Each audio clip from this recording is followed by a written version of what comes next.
and welcome to the Aggieville Alleycats podcast. Where from rain, shine, or anything in between, we're here to deliver to you the Kansas State sporting news that you so love. I'm Ace Edwards, right alongside Connor Baltazar. And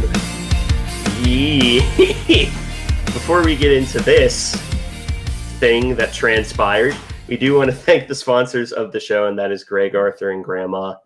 Thank you, Grandma. And if you want to support the show financially and have your name out at the beginning of every single episode, please be sure to check out the official supporters link found in our podcast and Twitter bios. But K-State lost against Arizona State 24-14. And to be abundantly honest, the first half basically pushed me to a breaking point of where Connor and I have talked about it on the show before, where there have been a few games where it's gotten so ugly so quickly that we just kind of start finding it funny. Like the Oklahoma State 21 game was an example of that. But yeah, by this time, it was the fake field goal to end the first half that I was done taking this game seriously. And then, of course, K-State tries to mount a comeback in the second half, ends up scoring 14 points in the second half while the defense only holds Arizona State to 3 points. And listen, no one listening to this episode really is they're not particularly interested in just strictly game analysis, though we will give a little bit of game analysis as much as possible to be done. The big talk of the town is the press conference afterwards, but we'll talk about that separately. And Connor, you and I kind of came to a consensus before the episode that this is one of those games that is kind of impossible to grade for a myriad of different reasons. Yeah, I mean, I'd say the main reason is that I just don't really want to. But among other things, I mean, this was, just kind of a meltdown of a level that we haven't really seen from K-State in quite some time. I mean, I guess the difference between this and the BYU game is the BYU game was very fluky. Lots of just insane things kept happening in that game. This game, it was a pretty thorough, but just beatdown. We looked like we couldn't do anything. We were just slamming our heads against the wall with play calling, and Avery wasn't playing well either. Like, that wasn't like a one-person fault for the offense struggling, but the defense had plenty of issues as well, particularly in the first half. And I don't really know if they deserve points, but if you're going to give some points in K-State's favor, they did come out looking way more energized in the second half. And they definitely, I think, had a bit more of an edge to them, but it was just too little too late because of how just brutal that first half was. I mean, it's tough to really do much meaningful analysis because we just got punched in the mouth and didn't really do anything about it. Yeah, and I want to give all the credit in the world to Kenny Dillingham and the Arizona State staff, because they put together one hell of a game plan and just straight out outplayed K-State on every single level. He's not going to win it, but in my opinion, Kenny Dillingham should be the Big 12 Coach of the Year. That honor is probably going to go to Deion Sanders, and second place is probably going to be Kalani Sitake, depending on how they finish out the season. But in my opinion, there is no better candidate for Coach of the Year than Kenny Dillingham in the Big 12. And it's just the way that he's motivated the team and showing out and just having such great improvement. Yeah. I mean, we talked about Kenny Dillingham a lot on the preview episode, and we normally don't spend a lot of time talking about opposing head coaches on the preview episode. But we really go out of our way a few times, in particular, to give Kenny Dillingham some flowers, because he has been just fantastic at Arizona State, and he once again showed it. And I agree with you. He probably should be Big 12 Coach of the Year, but he probably won't get it. But I think he deserves it.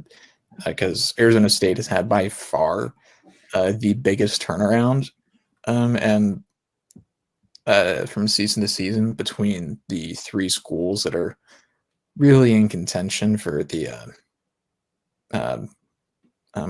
Coach of the Year award at this point. But yeah, just total and very thorough out coaching. Really, the only place you could say K-State was able to do well against Arizona State's scheme was containing the traditional run game. Scadaboo didn't have a particularly efficient day. He did have some big runs, but K-State otherwise did a pretty good job holding him. But beyond that, it was a struggle. Yeah, and if you want a few positives to take away from this game, we'll get the positives out of the way first.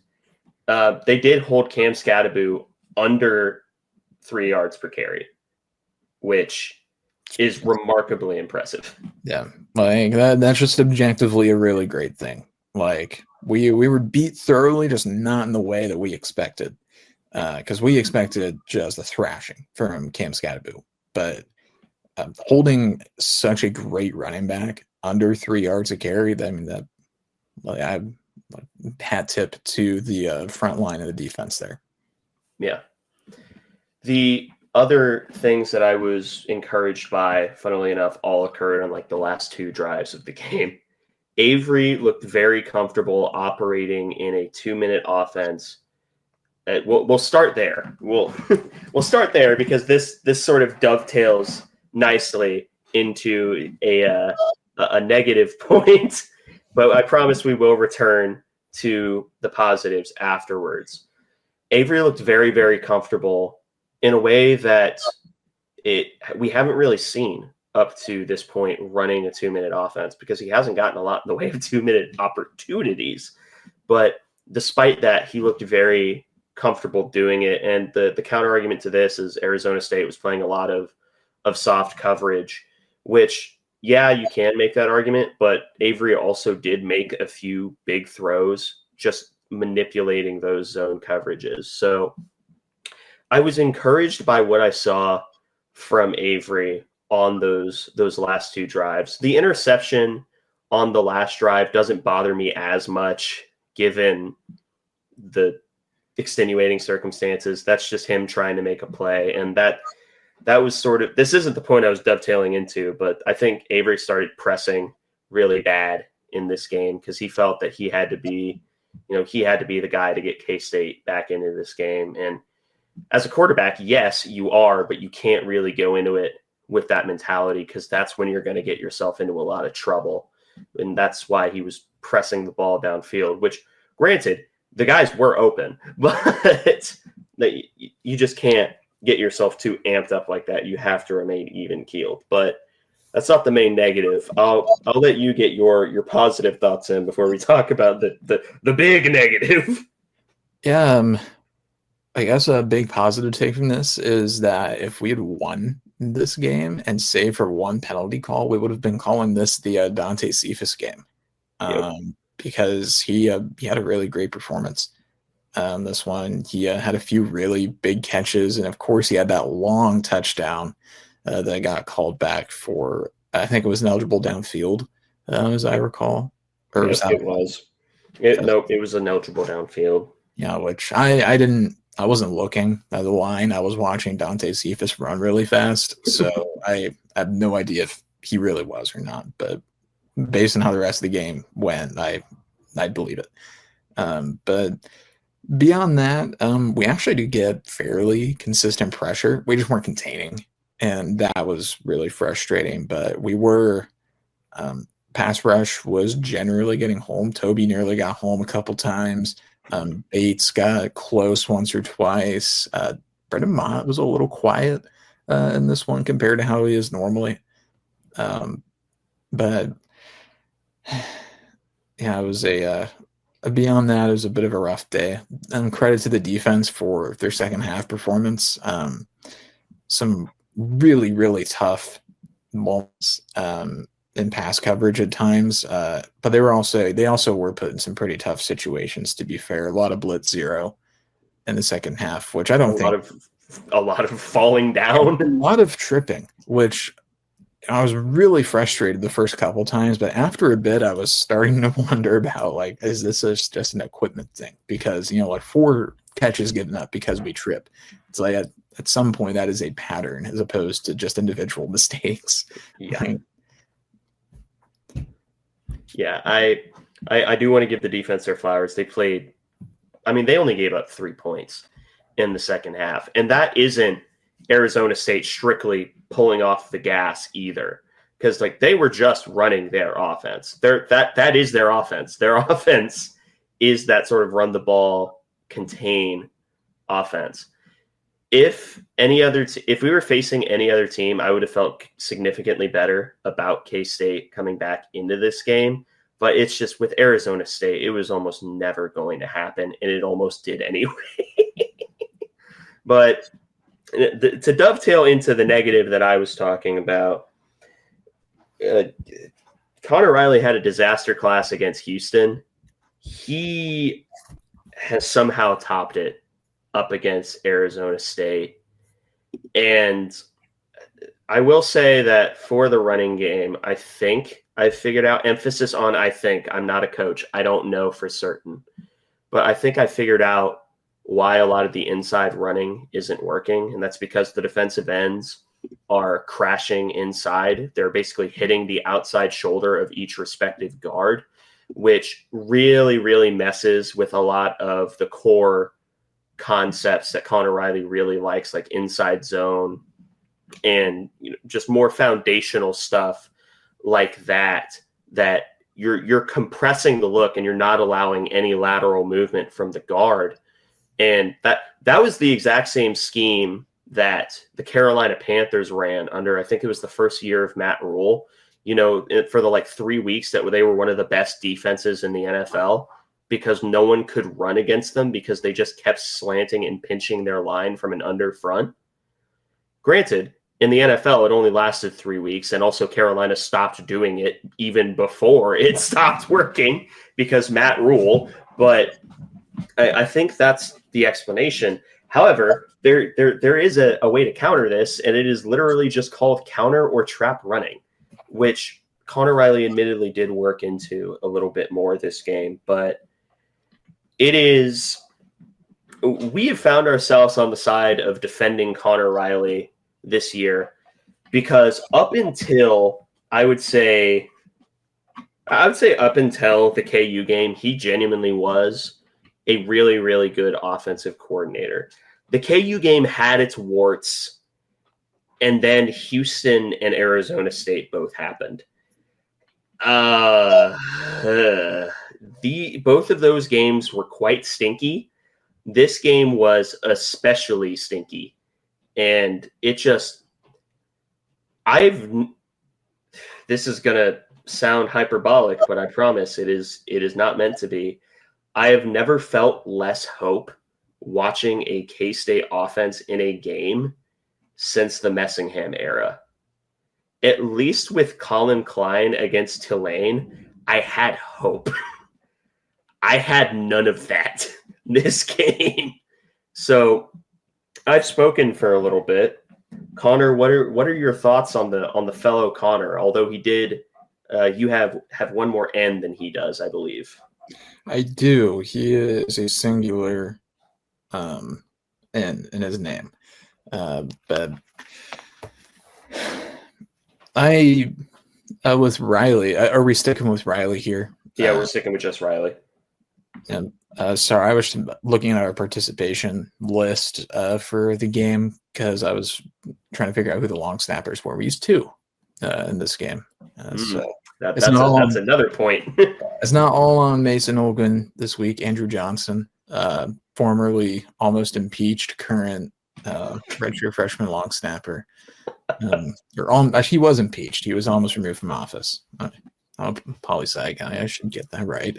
But Connor Riley, really fascinating stuff because he called one of the worst halves football I've seen in some time. And For what it's worth, there were occasional things that he drew up right, but the times he did, it just wasn't in sync with Avery, and Avery was missing his downfield throws kind of badly in this game. Funnily enough, we sent Ty Bowman on a deep post, and there was actually a window for that throw to be completed. Not who I would send on the deep post, but he did have a shot at it. He overthrew a few other guys. The one time he was able to connect with Cephas,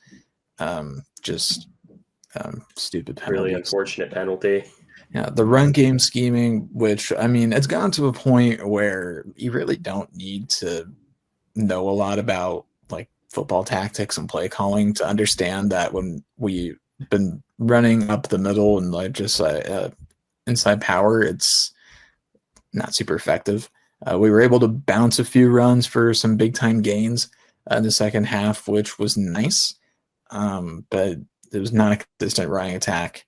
There were a few drives that seemed to really work towards the end of the game, but something that was really bad in this game in general for K-State that I think has maybe been overshadowed a little bit by general hatred is the red zone play calling in this game was really bad. Yeah, that was awful.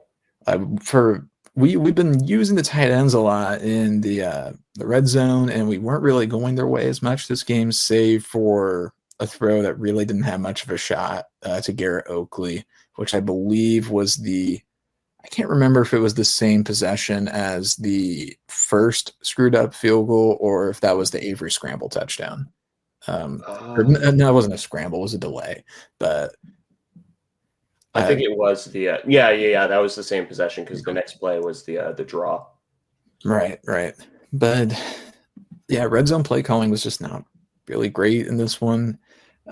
We had a few things that worked late in the game, but it was just too little too late. With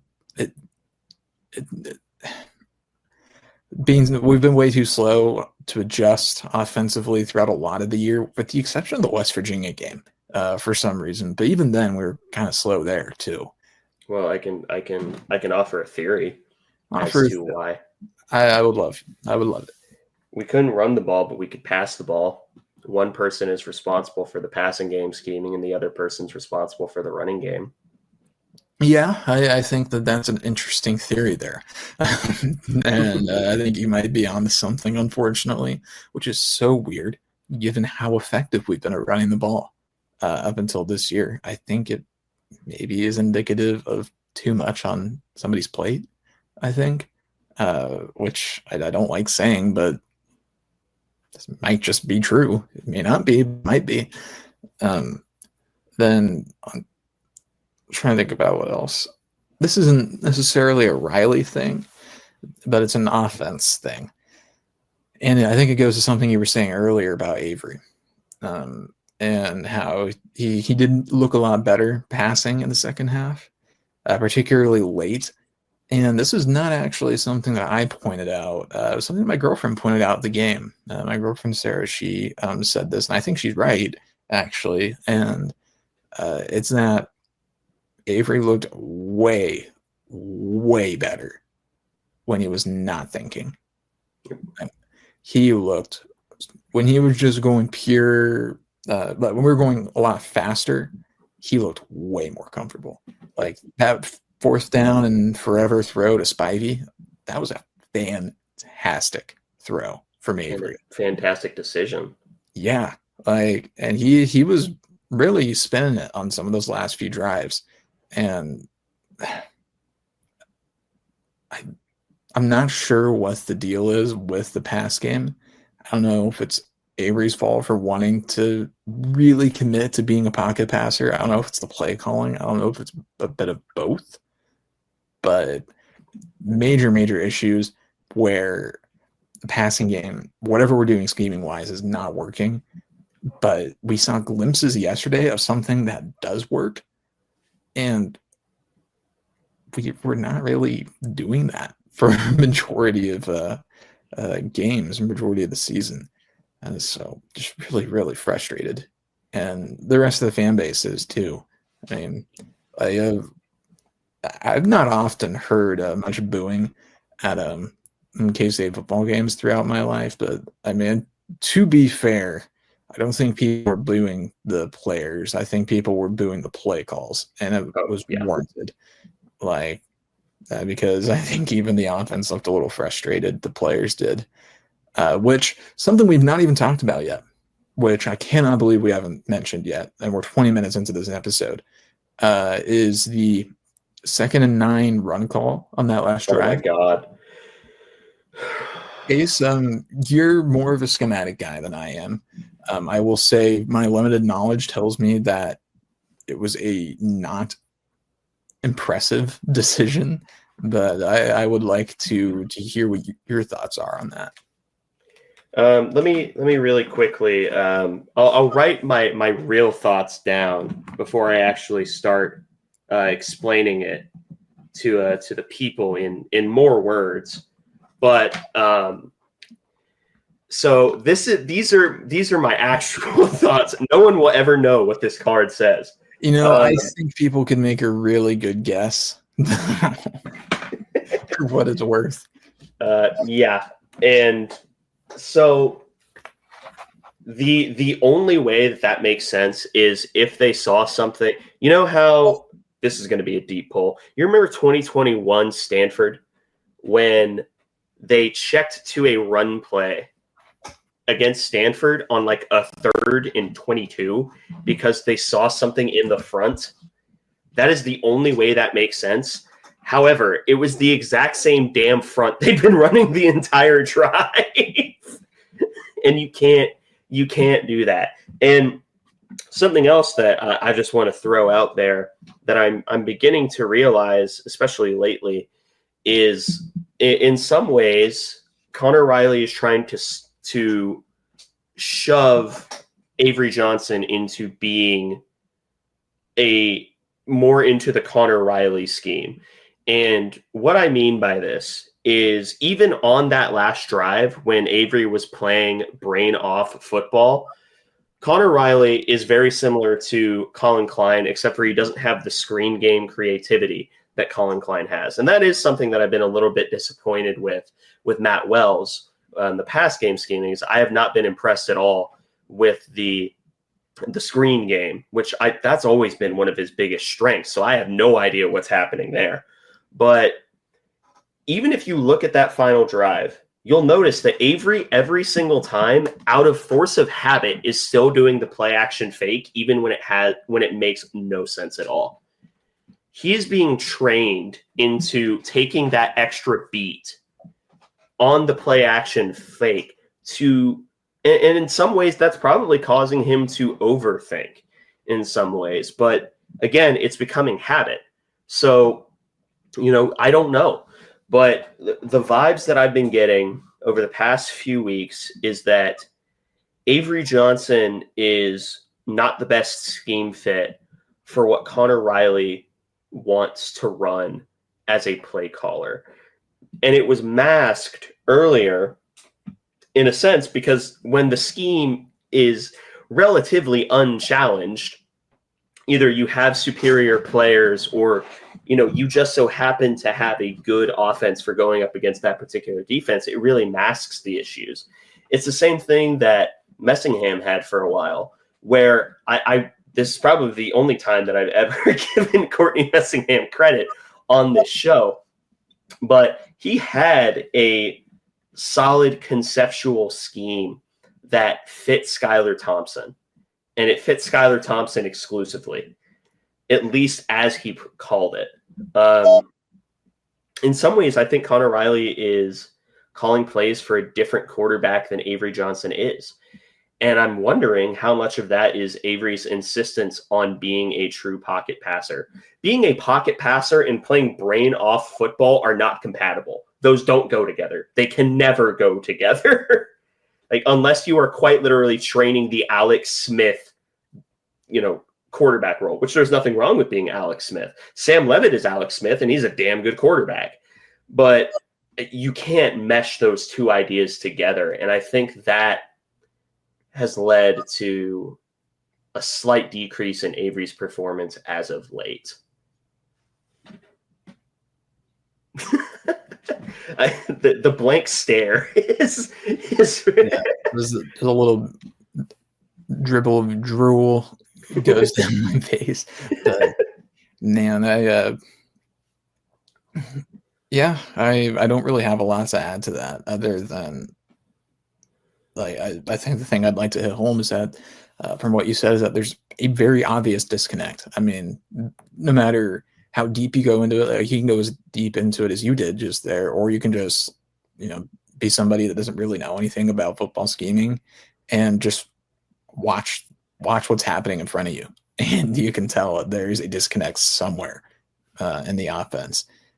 And it starts at the top, really, with Connor Riley. And it's unfortunate because after a bit of a slow start, he had a actually fairly decent kind of a stretch there in the middle of the season, which, I mean, at this point, it hardly matters to like stick our necks out and be like, actually, he was really good for like 3 or 4 games. I mean, where we've reached a point where that doesn't matter anymore. It doesn't matter. What have you done for me lately? Yeah. Like, sure, maybe if we get like 1,000 yards a game for the next 2 games, like that might be impressive. Like if he's been holding out on us, but I mean, at this point, we've tanked all aspirations of making it to the Big 12 championship and making our way to the college football playoff. We're not ranked in the AP poll. I think we're 25th in the coaches poll. I'd imagine the CFP poll we're probably going to be 25th, if not out completely. Yeah. So there's been plenty of issues this season. I don't know if Connor Riley is just a very convenient head to roll, or if it really is all on him, or if it's somewhere in between, or if it's both. It probably is both. It's both. Like, because even though he did have a few games where he really looked really effective on the run game, which is doing great. I mean, we look back on the Oklahoma State game. Oklahoma State has one of the worst defenses in all FBS. Yep. And we didn't know that at the time. They were a ranked opponent, and we were coming off of a bad loss.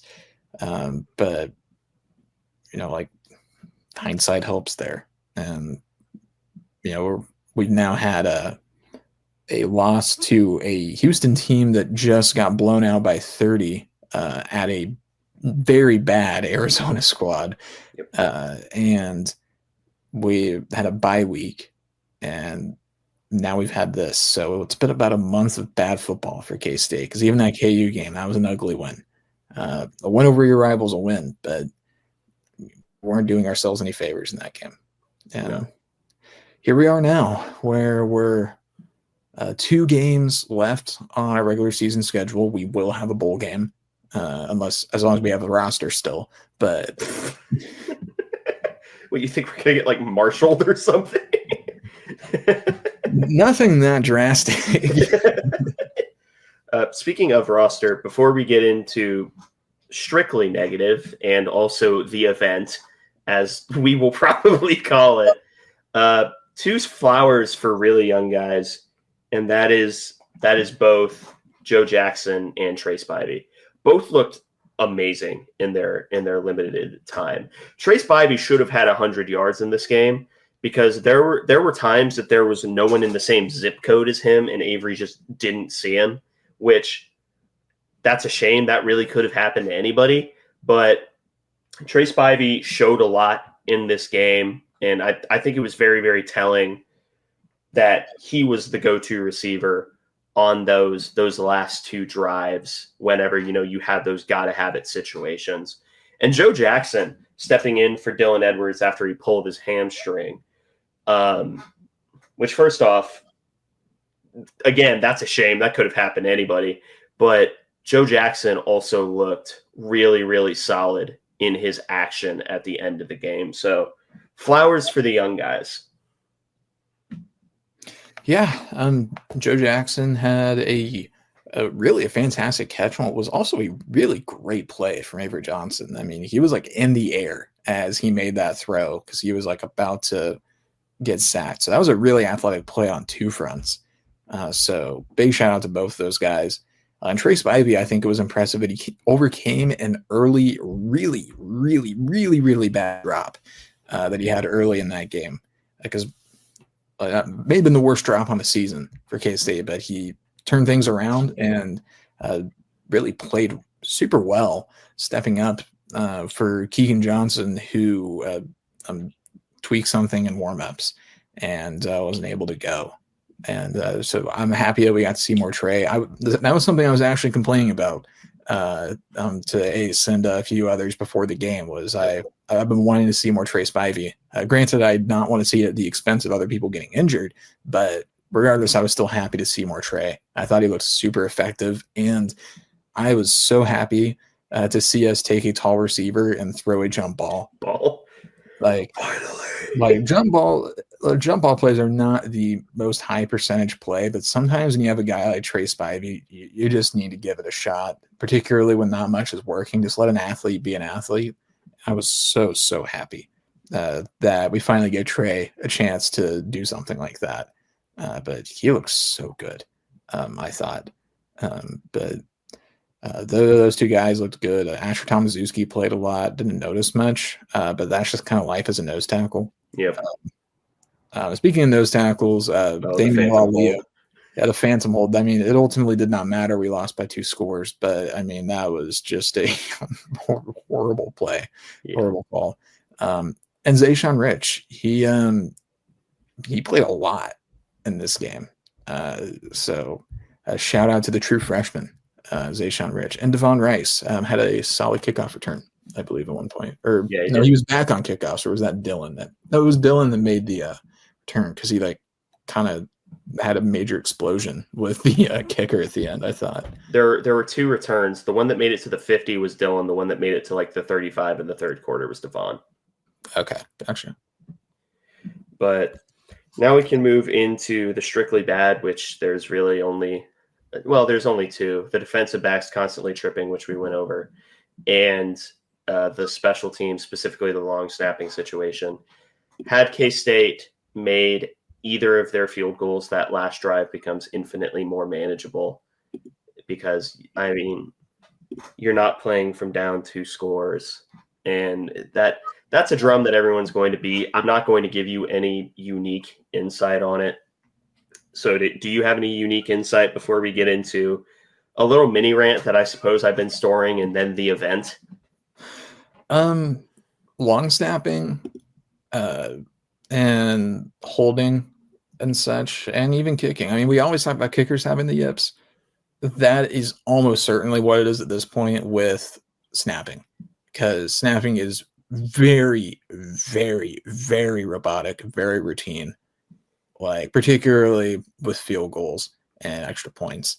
So if we're struggling with that, it's just we have a case of the yips, and it's contagious to every long snapper we have.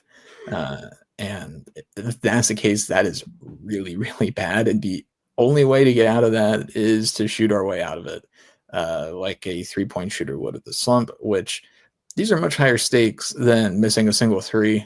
So it's not fun, but get a lot of reps, I guess, because I can't remember ever having issues with long snapping in my entire life watching K-State football. So just infinitely frustrating to see that. I don't even know what to say. The only upside is I can reference the Sean McDonough. Oh, he has trouble with the snap. That is the only upside. Yeah. I think that is a fun little tidbit you can throw in. But geez, man. All right, so here's the bit of the show where I'm probably going to make everyone angry right before the part where we probably make everyone sad. Connor, I probably should have asked you to have this rant beforehand, but it is something that I've been storing for a while, and it has a lot to do with basically people just saying things on the internet, which I'm not taking either side because I think both sides of the doomers and the quote unquote sunshine pumpers I don't think that either side is particularly correct. But my biggest issue with the Doomers is they say something is wrong and then proceed to not elaborate whatsoever, which to me is useless discourse. It doesn't add anything. And the optimists are, I'm not telling people how to fan. I'm not telling people how to act. I am, however, judging people for how they act. They can act however they want, but I reserve the right to call them stupid. That's been my philosophy for all of my life. So the people saying, oh, this isn't working, this player sucks, and, just constant negativity, it's just not helpful and it's not productive. And on the opposite side of the same coin, the people saying that, oh, everything is going to be okay, we just need to get a little bit more patient, that's also not helpful, because you're either promoting false pessimism or false optimism. And I don't think either is helpful when confronting the situation that is in front of you. And yes, this is entirely in reference to Connor Riley. Yeah, I think I generally agree with most of what you're saying there. I actually don't think I don't really know where I disagree with anything that you said, because I'm sitting here and I'm just like, man, I like it. Both of these sects are equally frustrating, because at the end of the day, nothing of value is contributed to any discourse at all. I mean, people can do whatever they want, but I don't know. I think the worst thing is when I see people gloat about either being right about baselessly hating or gloating about being right about baselessly supporting.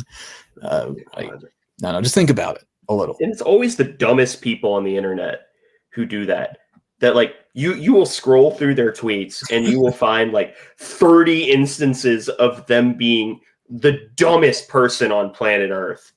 And then they will find the like one take that was like the most vague, non-specific. It's like, oh yeah, this is my victory lap, guys. It's like, okay, you can, like, I'm not saying you can't have the victory lap. I'm just saying that there's no victory there at all. Yeah, I don't know. Maybe it's a useless rant. Like, oh, it is. Like it's a rant that I've been holding on to for 2 years, and it still isn't to the levels of the Oklahoma State rant. Yeah, like I guess it just highlights that this is a supremely frustrating time to be a K-State fan, because people are really going at each other right now, because the product on the field has been really bad, particularly because we started 7-1, and we were firmly in the conference title race, and it's not as if we got knocked out of it like by somebody else. We have knocked ourselves out. Like, we are solely responsible for the position that we are in. Like, I guess that makes it both more frustrating, but also easier to swallow in a way. Yeah. It makes it easier to swallow for me, at least, because like I can't point at anyone else like, oh, damn them. It's like, we just might be. We might just be bad. Like, and I don't think we're not. And I know I'm not trying to like put words in your mouth, and I know what you meant, but I don't think it's a bad team. I think it's a young team, and well, we can talk about the event now. Yeah, probably that time. Yeah, this will probably take 20 minutes. Afterwards, Chris Kleiman at his press conference took full accountability for losing this game in a way that is not unusual for coaches, in that what he said. Coaches all the time, or at least good coaches, will say, oh, this loss is on me. We need to get back to, we need to get back to basics, so on and so forth with coach speak. Chris Kleiman seemed to take this loss personally in a way that we have never seen before, because there were multiple times during the press conference that he was close to breaking down. But before, here's another instance of me, I don't know, probably not the people who listen to this show, because they're all intensely beautiful and smell awesome, but there are a lot of really smelly, stupid people on the internet who are saying, "Oh, you shouldn't show emotion like that." And first off, get over yourself. Your children don't love you because you never show them any emotion. So just get over yourself. But I think it is the fact that Kleiman was showing such emotion at that level on what is ostensibly just another game. Like this cut deep for him. Like this touched some kind of nerve in a way that we have never seen from him. And we watched all of his COVID season pressers where it looked like he served a damn presidential term because of how much it aged him. And there have been speculations as to what it is. It's not our place and it's not our business to speculate as to what's going on with Kleiman. That's neither of our place. But just seeing him hurt in the way that he did after this game, especially in a game that at one point I just kind of thought was one of those, oh well, like you got outplayed, move on to the next one games. Kleiman didn't take it that way. And that is such a drastic shift in behavior that it is genuinely worrying to me. Yeah, it's a side of Kleiman we haven't seen in a while, and I agree. I don't really want to speculate on it too much, but yeah, it's very, very, very concerning to see, because that sort of thing can permeate, and I think it did. And I there's not really a lot else I think that I can really say without just getting into complete speculation.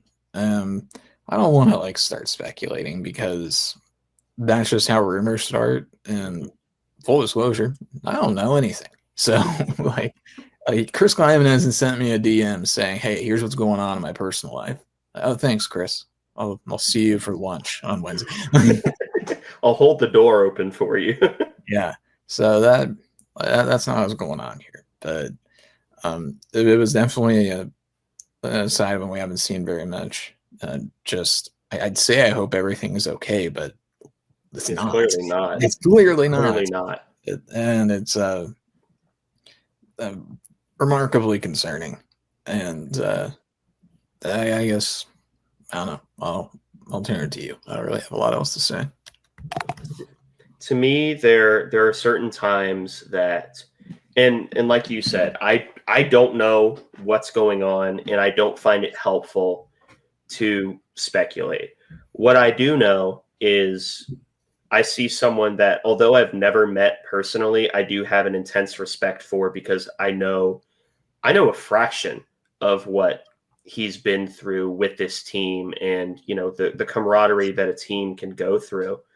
And to see another person be on the verge of breaking down when they've generally been either optimistic or business-like. I've never seen Kleiman try to put on a face that is anything except for those two things. So sort of watching that break down is, like I said, it's a change in behavior that is remarkably concerning. And the way I see it is there's two paths forward just with the information that we have, and not speculating. The team could rally around the flag, rally around Kleiman, and say, "Coach, we have you. Like we are going to do everything that we can to sort of push forward no matter what happens." And of course, that's the optimistic ending. That's the Friday Night Lights ending. The equally likely is the team loses a lot of the leadership. And I know it's a coach-led program, or it's a player-led program, but it's an equally likely scenario that the team doesn't come out with that same degree of heart and that same degree of fight that they've had before, just because they can feel something is wrong. And that's especially going to be true on the offense, where it's such a young team. Like these guys' brains are still developed. And I hate to pull out this argument because I think a lot of 18 to 21-year-olds are a lot more mature than people want to give them credit for, as a 24-year-old. But it is true that they are especially sensitive to emotions and change. And I think that both outcomes are equally likely. But first and foremost, what is important to me, and my opinion doesn't count for anything on this. This is my opinion as a human being, which is, I was about to say, is outside of my realm of expertise, like I'm an alien or something. But hey, my opinion as a human being is I want what is best for Chris Kleiman, the human being, because it's hard to say that watching Kleiman in that press conference didn't get to me at least a little bit. So I first and foremost want what is best for not Chris Kleiman, the K-State head football coach, not even Chris Kleiman, the coach, Chris Kleiman, the man, the person. I want what is best for him. I don't care about anything else really, which I shouldn't be saying, on a sports podcast where, well, we don't do this for a living, but our listenership largely depends on the success of the team. But that's basically my thoughts on it. I don't have anything to add to that. I really don't. Yeah. But do you have any final thoughts for the game before we sort of bury it and move on? This is a women's basketball school now. True. Real. So real for that. But thank you all for listening to this episode of the Aggieville Alleycats podcast. If you want to follow or contact the show, you can follow us just about anywhere at Aggieville Alleycats. And if you want to email us, we're AggievilleAlleycats@gmail.com. If you want to follow us on a more personal note, I am at ACEdward00. I am at Carnabout, capital C, capital B. And if you want to support the show financially, please be sure to check out the official Aggieville Alleycats merch store and the supporters link, both found in our podcast and Twitter bios. But most importantly, thank you all for listening to this episode of the Aggieville Alleycats podcast. Where come rain, shine, or anything in between, we're here to deliver to you the Kansas State sporting news that you so love. Stay safe, Alleycats.